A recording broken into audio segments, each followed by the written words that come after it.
João capítulo 5. João capítulo 5.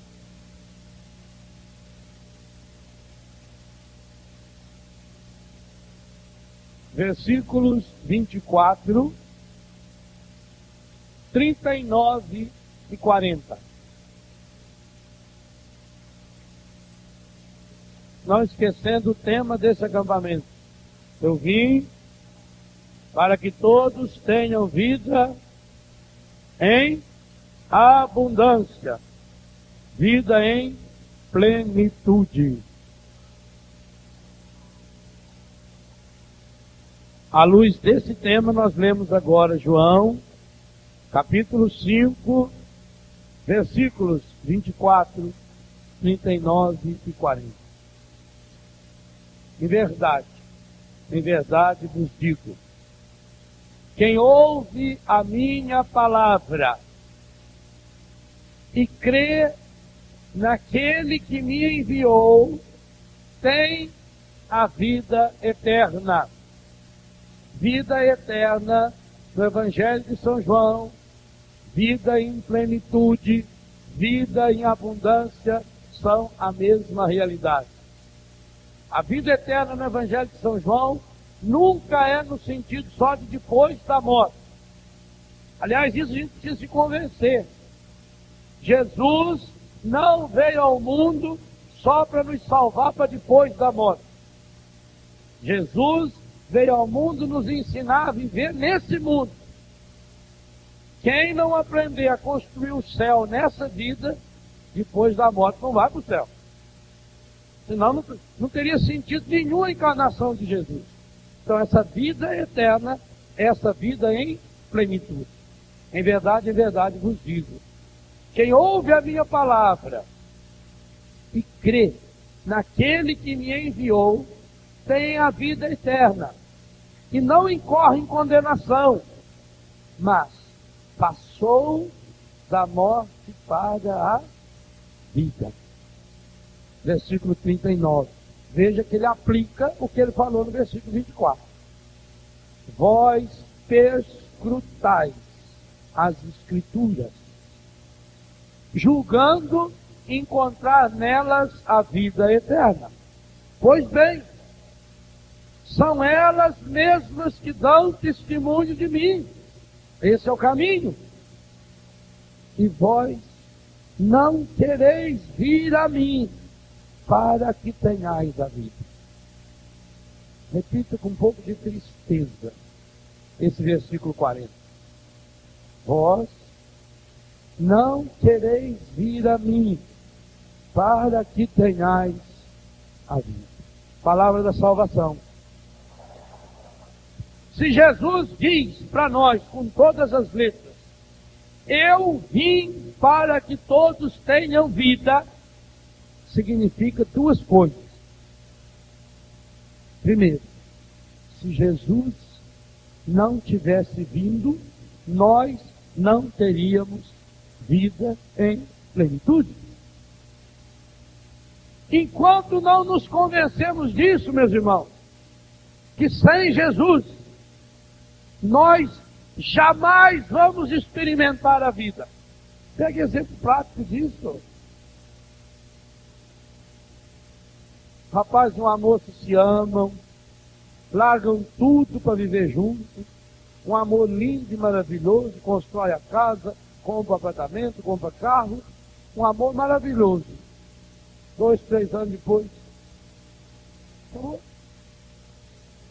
Aquele amigo mais íntimo que você tinha, dá uma briguinha, um probleminha, acabou. Sabe por quê? Sem Jesus ninguém ama. Sem Jesus você pode gostar de uma pessoa, mas não pensa isso nos outros só. A cura interior tem que partir de mim. Por isso que a cura interior eu administro para mim mesmo em primeiro lugar. A cura interior é um processo. Tem que estar muito claro isso para nós. É trilha, é um processo, é caminhada. Ninguém dorme com o coração ferido e machucado e acorda curado? Ninguém. Já afirmei isso e escrevi sobre isso no livro Cure Seu Coração. A cura interior é a única modalidade de cura que não acontece nunca de forma instantânea. Cura física acontece de modo instantâneo? Sim. Cura física eu já vi um monte. Dos milagres que fala no Evangelho, até hoje, eu só não vi um morto ressuscitar. Isso eu não vi. O resto, todos eles, todos. Alguns milagres continuados. Por exemplo, lá em casa tem um menino, chama-se Paulo César. Há 5 anos atrás veio um diagnóstico triplo de esclerose múltipla. Começou a tomar remédio, na certeza de que, pelo menos uma vez por ano, ia vir um surto, até que vai atrofiando e a pessoa fica paralisada. Não faz um mês que ele voltou no médico, o médico não sabe explicar. Como é que faz 5 anos e ele nunca teve surto nenhum?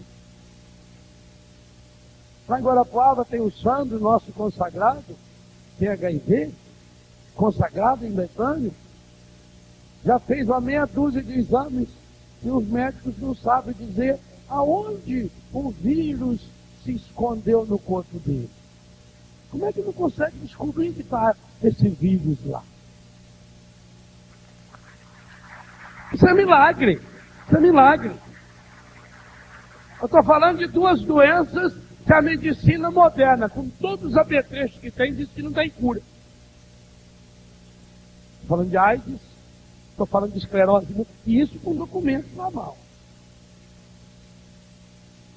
Em Juazeiro do Norte, celebrando uma missa, na primeira sexta-feira do mês, quando eu pedi, vamos agora todos se levantar para louvar o Senhor, 2 paralíticos se levantaram. Na hora.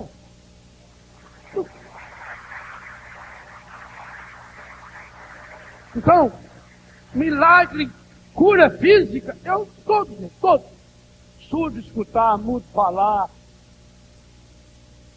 Pessoa com câncer incurável, ser curado. Na hora. Cura espiritual, conversão, de súbito já vi. A pessoa está indo no caminho do pecado, está indo no caminho do erro, tem um momento de graça, ou num retiro, ou numa oração, ou numa imagem, qualquer coisa, o galho de uma árvore caindo. Eu entrevistei na tenda outro dia a irmã Ângela de Belo Horizonte, ela teve a vocação dela para a comunidade confirmada, vendo uma poça d'água na beira da praia, cheia de gerino. Olha que cura espiritual linda. Então, a cura espiritual, a cura física acontece imediatamente. A pessoa deita doente fisicamente, doente espiritualmente e acorda curada. A pessoa tem um vício. Eu, por exemplo, eu fumava. A cura da dependência química do cigarro foi imediata. A hora que o Senhor colocou no meu coração, depois de muito tempo, que eu devia parar de fumar, eu amassei o maço de cigarro, eu joguei aquela coisinha do banheiro, não dentro do vaso, não, dentro do pi lá. Aquele potinho de colocar o que não presta, o papel. O lixeirinho. Amassei, joguei e acabou. E hoje tem um nojo medonho de cigarro. Então, é uma cura espiritual. Ela é instantânea. Eu conheço pessoas que tiveram essa cura espiritual, por exemplo, da dependência química. Mas a cura interior não acontece nunca instantaneamente. Por que será? Será que é uma incompetência de Deus para curar? Não. Porque a cura interior está ligada à minha e à sua salvação. Cura interior significa crescimento espiritual. Cura interior significa uma jornada em Deus. que começa hoje e não vai terminar nunca, nem no céu. No céu ela continua. Cada dia eu vou crescer mais em Deus. Cura interior significa crescer em Deus. Significa nascer para Deus. E aí pode ser fruto de um milagre instantâneo, uma conversão linda, uma decisão, uma mudança de vida súbita, como Paulo que caiu do... Olha, o exemplo é Paulo. Paulo teve uma conversão súbita. Caiu do cavalo. Cura espiritual. Mas a cura interior de Paulo. Romanos 7, por exemplo. Eu faço o mal que eu não quero, não faço o bem que eu quero. 3 vezes pedi ao Senhor para tirar esse espinho da minha carne, que são como que bofetadas do encadido, e ele não me tirou, e ele me disse, basta-te a minha graça. A cura interior de Pedro. Pedro teve uma cura espiritual linda. Pesca milagrosa, meditamos essa semana, Lucas capítulo 5. Quinta-feira na missa da noite. Quando Jesus diz, vamos agora para as águas mais profundas. E Pedro lançou as redes por causa da palavra, aquela pesca linda, maravilhosa, e quando terminou, Pedro se prostrou diante de Jesus. Eu sou um pecador, Senhor. E Jesus disse para ele, doravante serás pescador de homens. E ele abandonou as redes, abandonou tudo e seguiu Jesus. Uma cura espiritual profunda, conversão profunda. A sogra dele, veja bem, a sogra dele. Dizem que essa mágoa ele levou até o fim da vida. A sogra dele tinha uma enfermidade física e Jesus curou de súbito. E ela imediatamente começou a servir. Mas a cura interior de Pedro, ele teve com Jesus no Monte Tabor, ele presenciou milagres e mais milagres, ele esteve na pesca milagrosa, ele esteve na multiplicação dos pães. Mas mesmo depois da ressurreição de Jesus, Jesus ainda vai montar todo o cenário na praia para a cura interior de Pedro. Quantos anos com Jesus não foi suficiente para a cura interior de Pedro? A Bíblia nos dá então uma certeza. Cura interior é um processo. Nesse processo nós temos que... O passo fundamental. Sem esse passo, impossível a cura interior.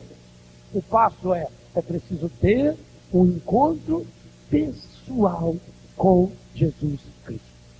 E esse encontro pessoal com Jesus significa reconhecê-lo como Senhor e como Salvador da minha vida. Esse é o ponto fundamental. A partir desse encontro pessoal, e digo, esse encontro pessoal, ele pode ser fruto de uma cura espiritual, de uma conversão, de uma mudança de vida. E pode ser instantâneo. Ele pode ser fruto de uma cura física, de um milagre instantâneo. Mas a cura interior nunca se dará instantaneamente. Por quê? Porque tem a ver com a ordem de Deus para Adão e Eva no paraíso, crescer e multiplicar. Cura interior tem a ver com crescimento, com robustecer na vida espiritual. São Paulo tem um apelido que eu gosto muito para a cura interior. Está em Gálatas, capítulo 5, versículo 16 ao 25. O apelido que Paulo usa para a cura interior é andar segundo o Espírito. Cura interior é sinônimo de deixar-se conduzir pelo... E isso é fundamental, sabe por quê, meus irmãos? Porque a cura interior não coloca em nós uma redoma de vida. Você já viu aquela estátua do Buda? Você fica sentado assim bem. Tem católico que pensa energia espiritual, de um abobamento espiritual, de transformar você num budista, da santa indiferença. Agora nada mais me atinge. Sim, atendeu. Isso é fugir do mundo? Isso é anestesia? A cura interior é arregaçar as mangas O ser humano, gente, preste atenção nisso que eu vou falar que é muito importante. O ser humano é o ápice da criação. É o momento final da criação. Deus só criou o ser humano depois que o básico do universo estava pronto. Tudo que Deus criou antes do ser humano, Ele criou diretamente. Mas depois que Deus criou o homem e a mulher, Ele não criou mais absolutamente nada sem a participação do homem e da mulher. Isso é uma lei espiritual. O que significa uma lei espiritual? É uma lei que não precisa estar escrita em lugar nenhum. Eu vou dar um exemplo de uma lei física que não está escrita. Por exemplo, colocar a mão no fogo, queima. Se você for no Japão e colocar a mão no fogo lá no Japão, na Alemanha, precisou que o imperador do Japão escrevesse: a partir de hoje, quem botar a mão no fogo vai queimar, não? Pôs a mão no fogo, isso é uma lei natural. Não precisa estar escrito em lugar nenhum, eu tenho que obedecer. Pois muito bem, existem as leis espirituais. Quer ver uma outra lei natural? Qualquer coisa que eu soltar da minha mão, cai. Uma lei espiritual. Cada vez que eu ficar solto da mão de Deus, pronto, não tem outro jeito. Então não adianta você ficar perguntando: por que eu caí? Ah, meu Deus, por que será que eu caí? Ah, meu Deus, por que será que as coisas não dão certo na minha vida? O encadinho diz: vai por culpa do fulano. Aí você começa a colocar a culpa no fulano e começa a brigar com as pessoas. E enquanto marido e mulher estão brigando, o encadinho está lá na sala, no melhor sofá, com a perna cruzada, dando risada, fumando um cigarrinho, tomando a cervejinha. Porque você, em vez de ser inimigo, virou aliado. Cura interior é luta contra o encadinho.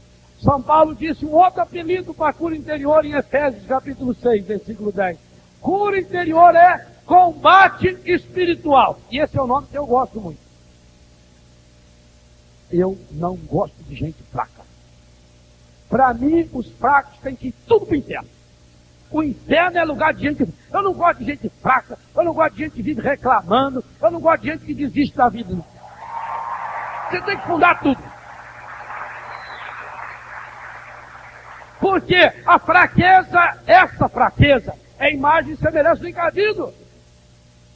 Deus criou, meu Deus, por que Deus criou o ser humano? O ser humano é o único ser capaz de dialogar com Deus. E por que Deus criou o ser humano imagem e semelhança? Para que, dialogando com Ele, Deus continuasse criando o mundo através do ser humano. Essa é a nossa missão. O que era essa fazenda, esse sítio aqui da Canção Nova, há 25 anos atrás? Não vamos voltar tanto tempo, não. Chega 10 anos atrás. Aí Deus foi chamando pessoas. Deus chamou o padre Jonas, teve a inspiração. Deus foi buscar o Eto para administrar, nós estamos rezando por ele. Foi submetido a uma cirurgia ontem no Rio de Janeiro, mas graças a Deus está bem. Quero que vocês continuem rezando por ele. Deus foi buscar o Eto para administrar. Aí faz uma construção aqui, mexe outra lá, dá uma planta aqui, e vai mudando. E isso que era feio, você olha e começa a ficar bonito. E olha o que está acontecendo em volta. Olha, Cachoeira Paulista, há uns 7, 8 anos atrás, eu me bonito. Quando eu vim aqui, há 7, 8 anos atrás, gravar o CD com a minha banda, em Cachoeira Paulista, para achar um restaurante, a gente andava um dia. Você saía para almoçar, chegava na janta. O povo de Cachoeira Paulista tem que louvar e agradecer muito a Deus da Canção Nova estar aqui. Muito, mas muito mesmo. Muito. Olha o que está acontecendo em volta. O mundo está sendo melhorado. Por quê? Atraindo pessoas. Você que vem de longe ou de perto, você ajuda a semear um pedacinho do céu aqui. E esse céu que está sendo semeado aqui, ele começa a ser levado para a sua casa. O que está acontecendo? É um processo de multiplicação. É esse crescer e multiplicar. Não pensem vocês que a ordem crescer e multiplicar que Deus deu a Adão é para ele ficar grande. Porque então Deus criou Adão pequenininho? Adão e Eva eram anãozinho por acaso? Era criança? Esse crescer então era o quê? Evoluir! Hoje, se eu fosse traduzir o livro do Gênesis nessa ordem de Deus, eu iria escrever: cure o seu coração e transforme o mundo, embeleze o mundo, faça o mundo ser parecido com o céu, para que as pessoas olhando vejam Deus. Isso é cura interior. Deus não cria nada hoje no mundo se não for através de você. E essa é uma ordem irrevogável. Romanos 11, 29. Os dons e o chamado de Deus são irrevogáveis. Quer dizer, Deus não volta atrás na sua ordem. A lei espiritual que Deus colocou em nós, depois que Ele colocou, Ele não volta atrás, não tem como Ele voltar atrás. Ele criou o ser humano para ser parceiro. Você foi criado, você é único no mundo. Eu sou único no mundo. Eu não sou aquela coisinha trancadinha que quer me transformar, não. Você é único no mundo. Você foi escolhido. Não estão aí os candidatos brincando, mordendo a orelha um do outro, para ganhar aí o voto de 40% da população. Ora, o presidente da República, se for eleito em segundo turno aqui no Brasil, ele vai ser eleito aí com uns 50 milhões de votos.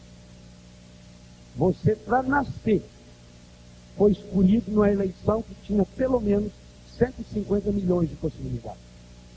Pensa bem. Olha o que os candidatos estão gastando. Olha o que eles estão investindo. A fortuna que se gasta para se eleger. Você não gastou nada. O pico do Everest tem 8.000 metros de altura. Para você nascer, a distância que o espermatozoide subiu do corpo masculino para encontrar com o ovo feminino, o óvulo, é mais ou menos 3 vezes a altura do pico do Everest. Na trilha da cura isso já começou lá atrás. Olha que distância. Que mão foi essa que conduziu isso? É mais ou menos você atravessar o Atlântico ida e volta 3 vezes. Uma distância imensa. Por quê? Você é único. Você é único no mundo. Você não nasceu por acaso, não. Você não é cópia, você não é clone, não. Deus criou você e criou para quê? Para que entrando em comunhão com Ele. Por isso que o ser humano fala. Por isso que o ser humano se comunica. Por isso que Jesus é a palavra de Deus feito gente. Para que o ser humano, quanto mais ele entra na sintonia de Deus, por isso que nós temos que comer, beber, encher-nos da palavra de Deus. Quanto mais entramos na sintonia da palavra de Deus e vamos ouvindo o Senhor nos falar, Ele vai nos mostrando o que nós podemos fazer, Ele vai nos melhorando. Ninguém se melhora a si mesmo sem melhorar o que está ao seu lado. A cura interior desencadeia esse processo em nós e por isso que ela tem que ser alimentada. Tem que ser alimentada pela oração, tem que ser alimentada pelo jejum. Mas digo a você, tem que ser alimentada na garra. E aí, repito o que eu falava antes. Me preocupa muito, muito mesmo, essa visão de cura interior que aparece principalmente em muitos livros escritos por pessoas que não são católicas. Me preocupa. E eu digo a você hoje, escolha. Hoje você tem um monte de autores. Eu não estou fazendo propaganda para ler meus livros, não. Se ler meus livros, fico muito feliz. Mas tem muitos autores católicos que estão nos mostrando aquilo que o Cristo mostrou. Que a cura interior não é esse negócio mágico. Que a cura interior não é... Gente, não podemos confundir cura interior com terapia espiritual. Com controle da mente, com poder da mente, com concentração. Tem gente hoje fazendo imposição de mão e antes de fazer fica agitando a mão, achando energia de mão, porque tem que pôr a mão no meio da testa ou na orelha da pessoa. Enfia a mão na cara já de uma vez que resolve. Vai misturando. Por que que o vírus da AIDS, ele tem um poder de destruição muito grande? Eu vou dar uma explicação bem simplória para você entender o que que o vírus da AIDS faz. O nosso organismo ele tem um exército de defesa. Então, quando um pernilongo vem e pica a gente, ele joga um veneninho. O nosso cérebro avisa o exército de defesa, corre lá. Não deixa entrar aquele veneno no sangue. E eles correm, e eles fazem uma barreira. Eles dão uma mãozinha um para o outro. Eles vão se juntando os glóbulos brancos. Por isso que sai cuides. Eles se juntam, um do ladinho do outro, e eles começam a empurrar. Se você tiver uma inflamação mais forte, você sente esse movimento. A dor parece que faz assim, ó. Não lateja. Eles estão empurrando, eles estão fazendo força. E às vezes, eles para se juntar mais, eles grudam o que tem por perto. Eles pegam pedacinho de carne, pedaço de nervo que está junto, eles vão junto. O que tiver, eles vão empurrando. E o bichinho está tentando entrar em você. E eles vão esforçando. E eles saem fora, eles morrem para defender você. Isso nós temos no organismo inteiro. Isso é um princípio.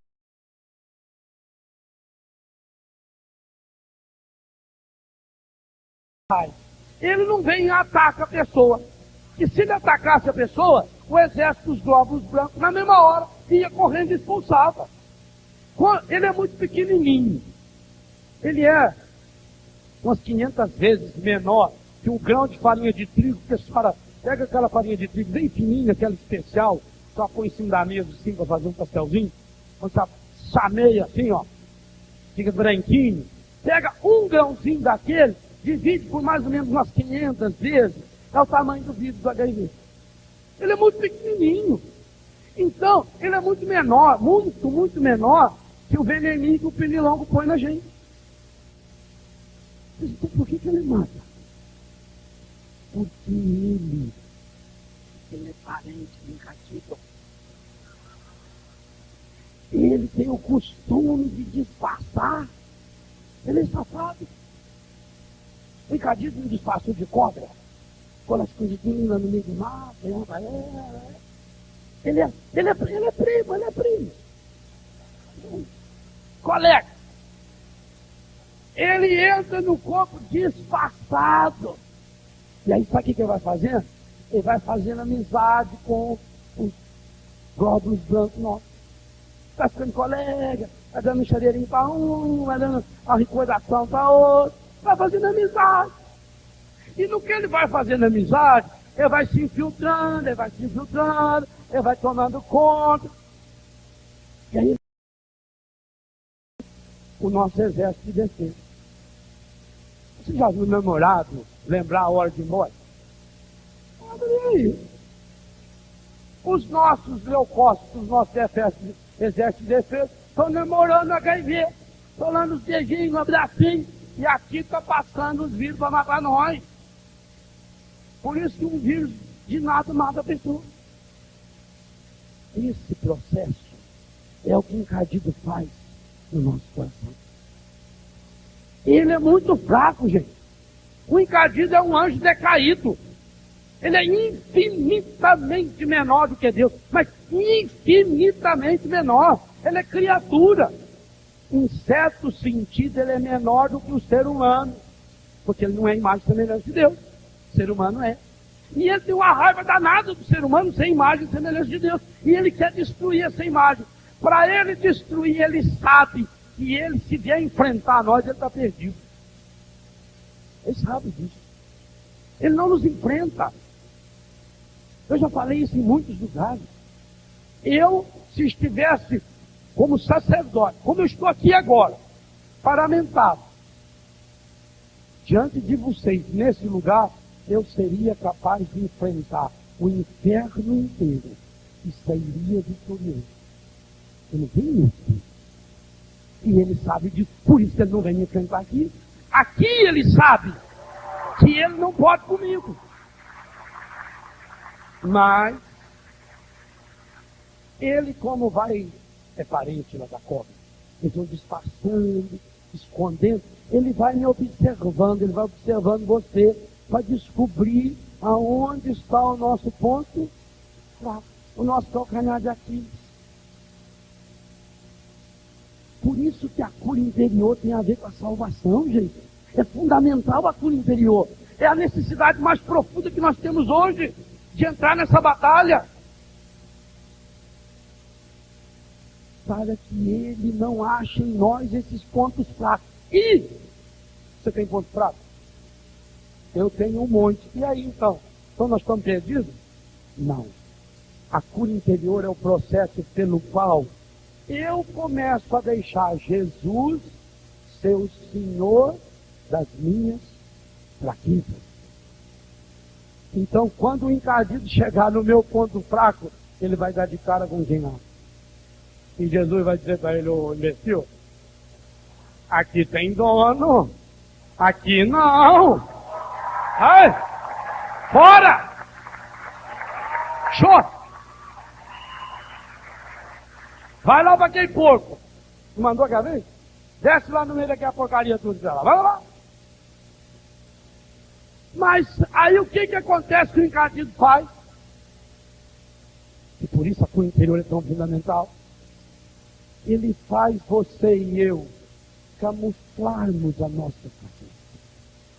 Ele faz você e eu sermos pessoas fingidas. Desde pequenininho a gente aprende a ser fingido. Com máscara. Por que eu gosto de criança? Outro dia eu fui celebrar uma missa em Brasília, no Palácio do Governo do Distrito Federal, junto com os nossos amigos lá, o governador, primeira-dama. Eles são da firmes, eles são da igreja, celebra a missa todo mês lá. Toda aquela cúpula do governo de Brasília estava lá. Tantos homens que ali lá. No dia anterior eu fui preparar a missa. E a leitura do Evangelho dizia: se não se fizer como uma criança, não entra no reino do céu. Eu caí na gargalhada. Falei: Senhor, isso é pegadinha pra mim. Eu pensei em escolher um evangelho, o administrador fiel, o evangelho que está da escolha dos apóstolos, para eu falar no nível mais elevado. Eu ia falar para governador, para ministro, para secretário, para deputado. E o Senhor me deu o evangelho: você tem que ser como uma criança. E eu comecei a pregação com igreja. Isso parece piada, mas é isso que o evangelho está dizendo. A gente tem que ser como criança. Que jeito? Primeira coisa, não podemos ser homens e mulheres fingidos. Se na nossa profissão, padre, político, a gente corre o risco de ser fingido. Porque a gente tem que atender as pessoas e rir para todo mundo. Parece o Júnior daquela dupla Sandy Júnior da gente. Então nós vamos sendo fingidos. E aí vamos acreditando nas máscaras. Nós temos que tirar a nossa máscara. É isso, para ser cura. Para você fazer a experiência da cura interior, você tem que ser criança. Ser criança diante de Deus é arrancar as suas. Agora arrancar a máscara dói. Primeiro porque já em pequeno a gente apanha se a gente tirar a máscara perto do outro. A mãe fala: filhinho, nós vamos hoje visitar a tia Cristina.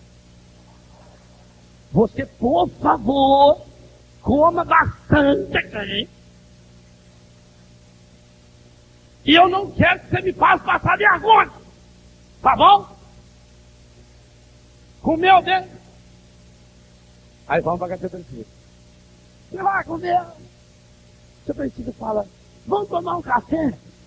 Não. Ah, ele não gosta de café, Aparecido. Ele gosta de Nescau. Eu quero. Olha, ele deixou a comida em cima da mesa. Aí ele pega o copo. Bem cheio, tia. Tem pão. A mãe, desculpa. Sabe como é criança? Não, criança assim mesmo. A tia Priscila tinha colocado aquela toalha branca, engomada, que ela ganhou nas bodas de prata. Ela pôs a toalha na mesa. O Juninho pega o pão, mergulha aquele café e começa. E aquilo vai pingando na toalha e vai abrindo aquela rutela assim, ó. E a mãe quer morrer. E a tia Aparecida fala, imagina, tá aí para sujar, não tem importância. Não é assim? A criança nasceu para fazer a mãe passar vergonha. Pois se eu não for essa criança diante de Deus, Ele não pode curar meu coração. Escutou o que o versículo 40 falou o quê?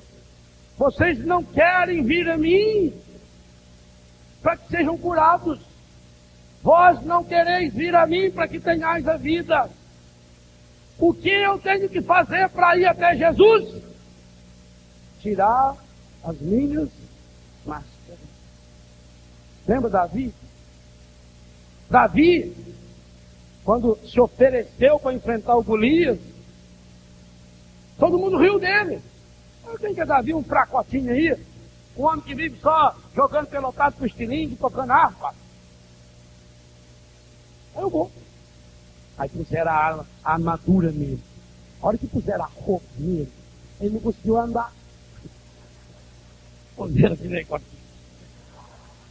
Tira. Veja. O Golias olhou e falou assim, estão pensando que eu sou um cachorro para cortar um negócio desse em mim? E o Golias veio todo forte. O Davi tinha escolhido 5 pedrinhas, bem redondinho, foi lá na beira do rio, show.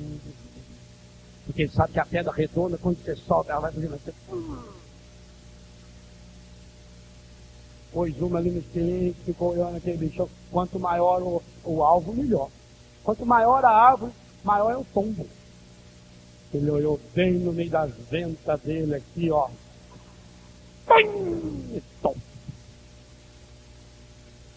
Não queira andar com a espada. O encardido traz a espada. Com o que Davi matou o Golias? Com as pedradas não. Com a espada do Golias. Do Golias. Ele derrubou com a pedrinha. Foi lá, pegou a espada do homem e cortou. Fala agora, ó. Já faz o serviço completo. Eu não tenho que me preocupar em carregar comigo a espada do encardido. A espada dele é a máscara. É com a máscara dele que nós vamos matá-lo também. Quando eu tiver a coragem de me expor, cura interior é você ter a coragem de se expor. Senhor, aqui, estou eu. Eu sou desse jeito. O senhor está vendo que nem eu sou. Mas eu não quero ser assim. Eu quero mudar de vida. Você quer mudar de vida? Quero. Você está muito bem, aqui ó, o caminho da palavra. Eu falava na missa do Rio de Janeiro, na segunda-feira, na abertura do mês da Bíblia, com a nossa missa. Que coisa impressionante, quando Jesus fez o discurso programático dele, em Lucas capítulo 4, quando ele mostra-se para o mundo, ele diz, o Espírito do Senhor, vocês sabem de qual? O Espírito do Senhor repousa sobre mim, e Ele me ungiu, Ele me consagrou e me enviou para. 2 pontos. Para quê? Não falou curar, não. Esse é um erro nosso. Primeira coisa que Ele me enviou para anunciar. O que é anunciar? Falar. Anunciar a boa nova. E para curar? Não. Para proclamar a libertação. O que é proclamar? É falar. Para proclamar a todos um tempo de graça. E aí ele fechou o livro, que ele tinha procurado, sentou-se. E São Lucas diz que o povo ficou admirado com as palavras.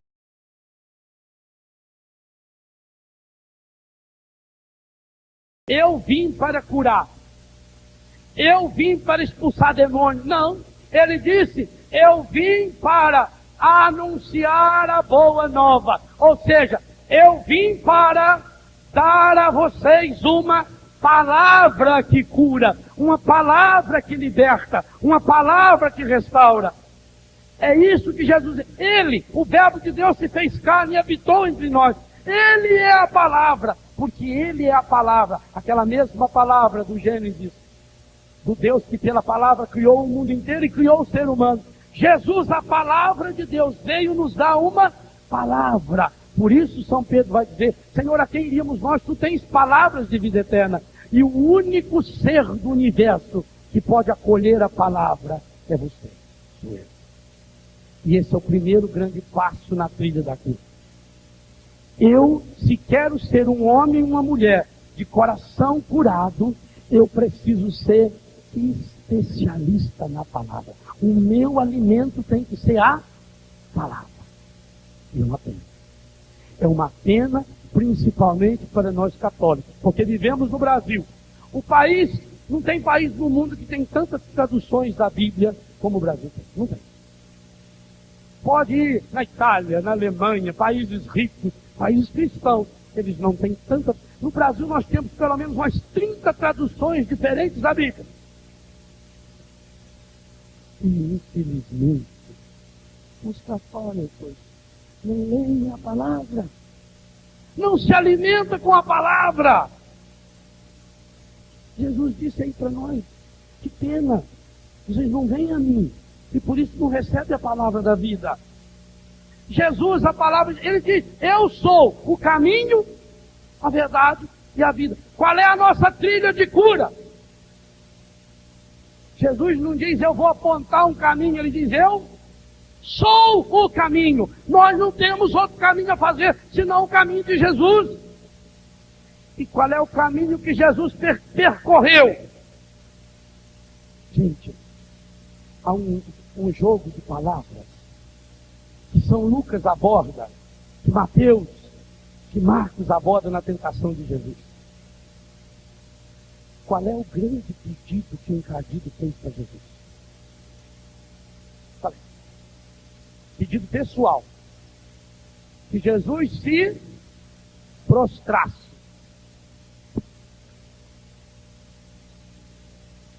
Diante, o que significa prostrar? Nós não temos escolha. Ou eu estou prostrado diante de Deus, ou me prostro diante do encardido. Escolha. Não tem jeito. O que é uma pessoa angustiada, deprimida? Prostrada. Como é que você está? Não aguento nem andar, dá uma olhada. Nossa, estou tão arrasado, tão pobreza. Sabe por que está difícil essa luta? Porque nós estamos prostrados dentro da vida. E, gente, ele está sapateando na nossa cabeça. Se prostra diante de Deus. Se prostra diante de Deus. É impressionante na Bíblia. Primeira coisa, que a Bíblia é uma constante. Todas as vezes que o povo de Deus deixou de viver a palavra de Deus, o povo de Deus colheu as piores desgraças. Aliás, todas. Eu desafio, estou falando nesse ano, eu desafio uma pessoa a encontrar um mal no mundo moderno que não esteja retratado no Antigo Testamento. Todos, sem nenhuma exceção. Sem nenhuma exceção. E cada vez que o povo estava lá no buraco, tanto faz, fisicamente, com aquelas doenças medonhas, furúnculo, hemorroida. Está escrito várias vezes. Vocês que atacam todas as extremidades da pessoa. Ossos, doença na pele, abatida, triste. Cada vez que o povo pedia na guerra, cada vez que a terra não produzia os seus frutos, a sua colheita, cada vez que o povo começava a se perder, surgia um profeta. Que podia ser um homem, uma mulher, um rei, um sacerdote. Surgiu um profeta e dizia: estamos vivendo longe da palavra. E cada vez que o povo resolve tomar a decisão de viver segundo a palavra, a libertação acontece. Como é que começou a escravidão do Egito? Falta de cura de Deus. Os irmãos de José tinham ciúme dele. Mas por que os irmãos de José tinham ciúme dele? Porque já tinha herdado do pai, o Jacó e o Esaú. E por que o Jacó e o Esaú já não viviam bem? A mãe, inclusive, protegeu. Fez o Jacó enganar o pai, vestir lá um braço peludo e tomar a progenitura do irmão, a primogenitura do irmão por um prato de lentilhas, e depois matar o cabrito e dizer que era uma caça. Por quê? Porque já tinha sido enganado o pai. E assim, nós estamos criando isso aí. Começou lá com Sara, com Agar ficou grávida. Sara que mandou ela se unir a Abraão. Aí quando Agar ficou grávida, Sara ficou com ciúme e não foi mostrar para Deus, né? Ô Senhor, eu estou com ciúme da Agar. Mas acha que a Sara, acha que ela ia ter a humildade de dizer, Senhor Javé, eu estou com ciúme de uma escrava minha? Não. Alimentou no coração. Alimentou no coração a mágoa, porque não tinha filho. Aí vem, menos valia que eu falei hoje de manhã. Eu não sou nada, a minha escrava tem mais do que eu. Aí foi acumulando aquilo. Veio o filho, Deus deu o filho. Deus é bom demais. Ele sempre dá um jeito pra gente, mas o sujeito quando é besta, ele continua besta, mesmo depois que Deus continua derramando graça na vida dele. E não precisa olhar para Sara não, olha para você que você vai descobrir isso direitinho. Olha para mim, eu sei disso. Deus deu um filho para ela. Aí ela ficou com o ciúme do filho dela com o filho da escrava. Mandou embora. Pronto. Já deu briga. E veio passando isso. Aí veio a escravidão do Egito. Um povo inteiro, por causa do pecado dos irmãos. Veja, o pecado de dois irmãos, Esaú e Jacó, repercutiu nos filhos de Jacó. O Jacó já não foi honesto com o sogro dele. Já enganou o sogro dele, o Labão. Também um homem com o nome desse tem que ser enganado mesmo. O Labão passou a lábia no velho, enganou ele lá com os cabritos pretos, cabritos brancos, que já começaram a fazer macumba naquela época, os cabritos pretos lá. Enganou. A menina também, o Labão enganou ele. Ele trabalhou 7 anos para casar com a Raquel. Quando acordou no dia seguinte, tirou o véu da noiva. Hoje o véu é para trás. É para isso, para evitar esse problema.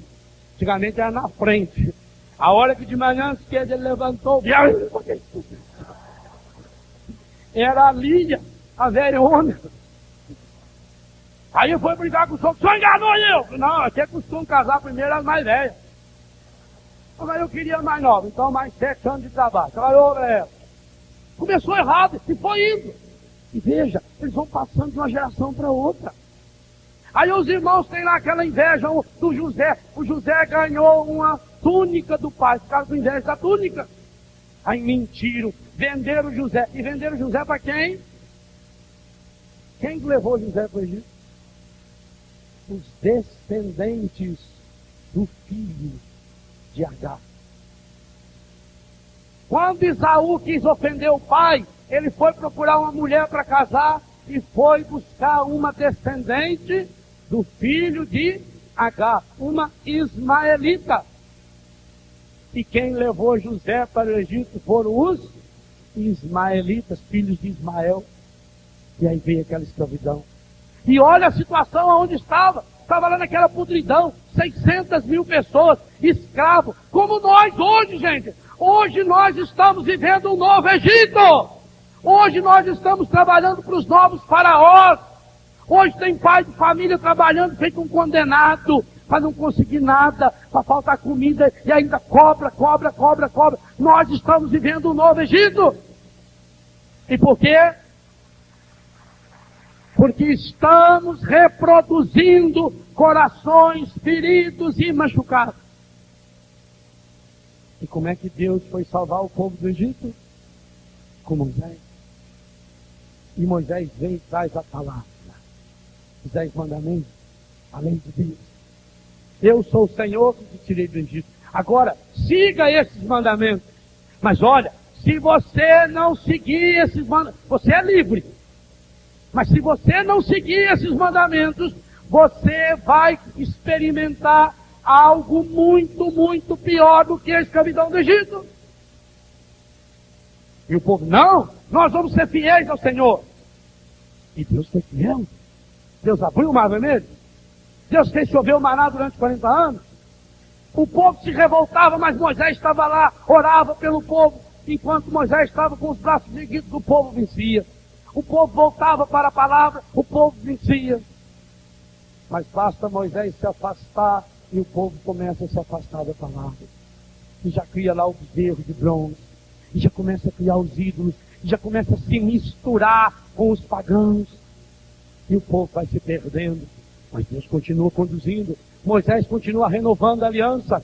Moisés é aquele homem que está em contínua atitude de oração. Moisés tinha mais de 100 anos quando subiu pela segunda vez no monte. E lá permaneceu 40 dias e 40 noites em jejum, orando, pedindo a Deus, suplicando a Deus a libertação do seu povo. Voltou, proclamou a serpente de bronze, Números capítulo 20 e 21, a inauguração dessa nova era, a nova era verdadeira, a nova era de Deus, a nova história do povo de Deus, um povo curado, olhando para a serpente era curado, e o povo começa de novo essa caminhada, mas mais uma vez deixa-se levar pelo murmúrio, pela reclamação. Gente, eu estou estarrecido. Esse ano eu estou lendo já pela segunda vez a Bíblia, agora estou lendo a Bíblia da Ave Maria, marcando como eu fiz com a Bíblia da CNBB. E eu estou estarrecido, eu estou impressionado de perceber a tática do encardido é a mesma. Ele vai minando a partir de uma, de duas ou de três pessoas que têm o coração amargurado. Eu tomei uma decisão na minha casa, na minha comunidade. A casa que eu vivo tem 80 pessoas. A comunidade toda são 170 e poucos. Eu tomei a seguinte decisão. Quem quiser confessar comigo na minha casa, não pode citar o nome de mais ninguém. Porque eu estava percebendo o quê? Que até no sacramento, o encardido estava usando as pessoas para vir fazer fofoca como se fosse confissão. Cortei. Hoje até eles dizem, eu quero me confessar, mas eu só vou falar meu problema. Ótimo. Porque por acaso a senhora vai no dentista, chega lá, deita lá na mesa, na cadeira, abre bem a boca.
De homens, só dois que se salvaram, Josué e o colega dele. Porque os outros, a terra é boa. Mas o povo é enorme, nós não vamos conseguir vencer. Aí o espírito do pessimismo toma conta do povo, e o povo começa a murmurar contra Deus. Meu Deus, aqui que o Senhor tirou nós do Egito para nós morrer aqui. Não tem que lá, agora lá. Quem mesmo lá nós quer cebola, vai comer, vai comer. E aí um começa e o outro também é verdade, Senhor. Por quê, Senhor? Por quê? Por que tudo está errado na minha vida? Por que não dá certo na minha vida? Ah, Senhor, morre, Senhor, morre de uma vez. Aí Moisés ia lá, por isso que Moisés é o homem mais paciente da terra. Senhor, o que eu faço com esse povo? Por uma vez, Deus irritou, falou, vou acabar com o povo. Não, não é nem não. Acaba não. Se eu acabar com o povo, os egípcios vão falar o quê? Do Senhor. Vão falar, é aquele Deus deles, ele tem poder. É verdade, aqui mesmo. Até Deus estava de acordo. A perigo. É mesmo. O encardido, ele chega a achar que ele é Deus. Ele se faz de Deus. Sereis como Deus. Ele vai minando o nosso coração. E nós vamos deixando nos abater. E como não nos alimentamos pela palavra, o que alimenta você? A palavra do mundo. Fofoca, essas revistas de novela, esses jornais de fofoca. Tem congresso de fofoqueiros. Congresso Nacional dos Colunistas Sociais. Vai lá para você ver esse espetáculo. Gente especializada em falar da vida alheia. Eu li uma matéria há 2 semanas atrás, talvez, não sei se tanto, que a programação vespertina dos canais abertos de televisão no Brasil é só fofoca. E tem audiência danada. E você diz uma coisa terrível. Qual é o papel da mulher no Antigo Testamento inteiro e também na nossa igreja? Quantas catequistas tem? Quantos padres tem no Brasil? Mais ou menos 15 mil. Quantas catequistas tem? Mais ou menos 300 mil. É bom exército? Quem é responsável pela educação da fé na família? A mãe. Por isso, quando o Papa esteve lá em Israel, ele contou uma história. Ele contou, quando ele era jovem sacerdote na Polônia, trouxeram até ele um menino para ser batizado. Porque aquele menino, os pais tinham ido para a guerra e a mãe tinha confiado a uma vizinha que cuidasse daquele menino. E como infelizmente os pais tinham morrido na guerra, então ela queria agora dar uma educação cristã para o filho. E o Papa, na época padre ainda, Padre Carol, perguntou, mas a mãe não era judia? É. Então você vai procurar um rabino amigo meu. Ele vai batizá-la, vai introduzir essa criança na fé judaica. Porque a mãe, com certeza, quando pediu para você cuidar da fé do filho, ela estava pensando na fé que ela tem. E a mãe judaica que educa seus filhos. Então, levou o menino, ele foi educado na fé judaica. Para surpresa do Papa, no dia seguinte, esse rapaz estava lá para agradecê-lo. Hoje é um judeu que vive coerentemente a sua fé, é um empresário, não sei se vive nos Estados Unidos, não sei onde vive. Então veja, essa sensibilidade do Papa é por quê? Porque cabe a você, mulher, cabe a você, mãe, um papel primordial na educação e na cura interior do seu filho. Eu penso que aquele papel exercido por Sara, negativamente, que aquele papel exercido por Rebeca, negativamente, na educação de seus filhos, é o papel que hoje o encardido quer que você, mãe, exerça dentro deste lugar.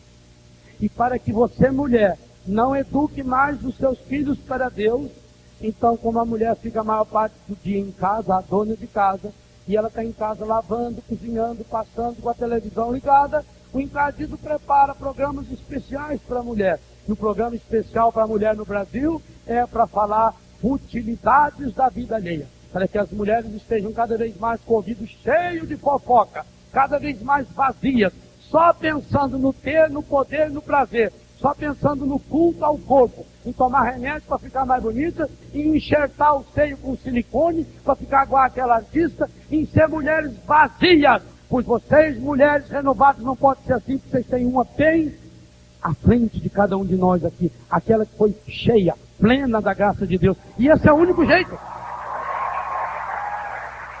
Nós estamos em combate.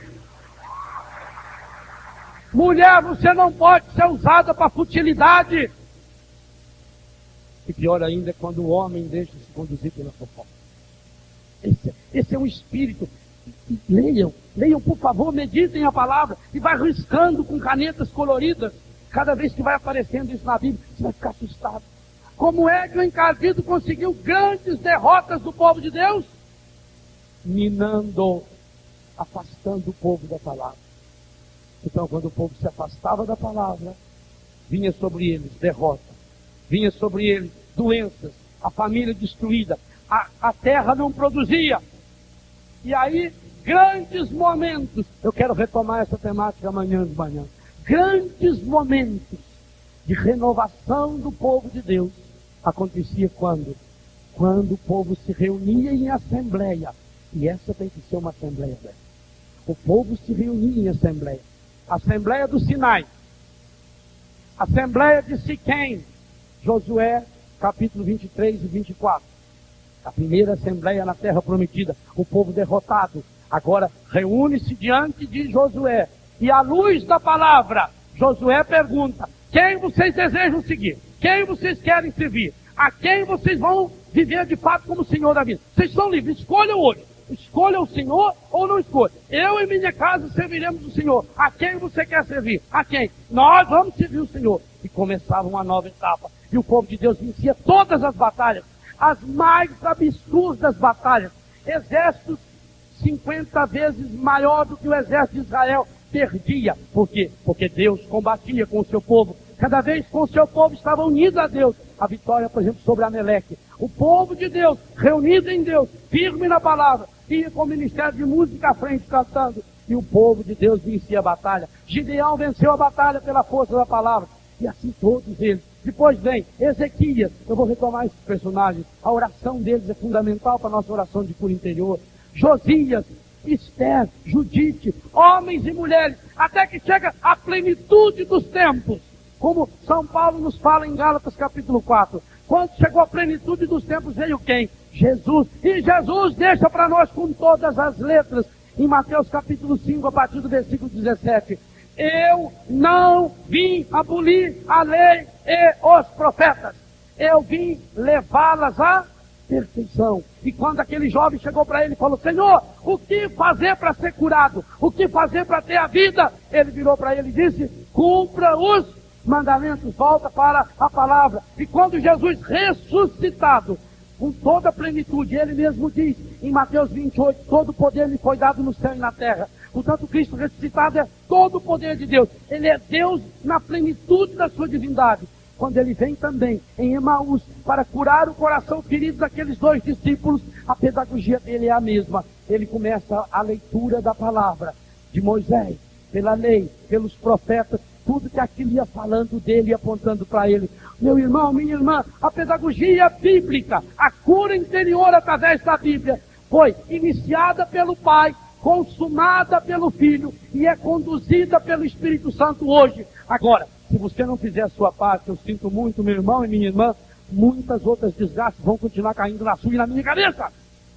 Porque a palavra de Deus, ela não nos ilude. Ela está dizendo para nós, esse caminho largo vai levá-los à perdição.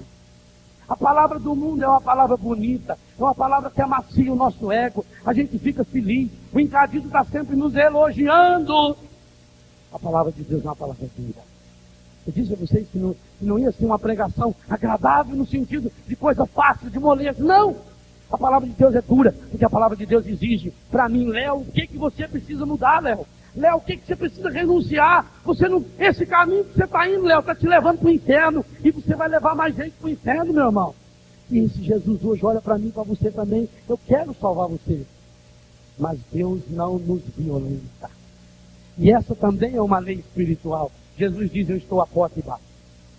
Se você abrir, eu entro. Mas não basta abrir. A cura interior é abrir o coração para Jesus. Mas é também, e essa parte é muito difícil, tirar os entulhos que estão na porta. Porque não adianta nada você pegar a porta aberta, mas cheio de entulho. Abre o seu, Jesus diz: eu estou à porta e bato. Você vem no acampamento, ele bate no seu coração. Você abre a porta do seu coração. Eu abri a porta do meu coração para Jesus, mas está cheio de entulho. Ah, não, essa mágoa não. Esse ódio não. Perdoar essa pessoa não. Essa me ofendeu muito. Não. Mudar de vida não, isso eu não vou mudar. O que tem também eu tomar minha cervejinha, também nem tanto. Não, cigarro não, isso também não vou deixar. O que tem assistir uma novela? Uma novela tão boa, distrai a gente não está ofendendo ninguém. Não, isso eu não vou deixar. O que tem eu ficar assistindo aqui esse programa de televisão? Aqui não acontece nada, a gente só fica sabendo da vida alheia. Não tem problema, isso eu não vou mudar. E eu começo a dizer coisas que eu não quero tirar do meu coração. São os entulhos. E Jesus faz igualzinho fez para aquele jovem rico que perguntou para ele o que fazer para ser feliz.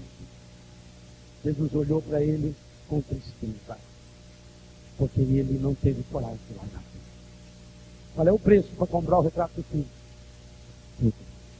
Se você não estiver disposto, se você não estiver disposta a abrir o coração para Jesus e tirar os entulhos que estão ali dentro. E esses entulhos significam mágoas, ressentimentos, ódios, pecados, experiências, todas que a gente já passou ao longo da vida. Meu irmão, minha irmã, a cura não vai acontecer no seu coração. Nós vamos ter à tarde a pregação com o diácono Nelsinho. Nós vamos ter a celebração da Eucaristia às 4h30. À noite nós vamos fazer uma linda oração de cura interior aqui, com Jesus à nossa frente.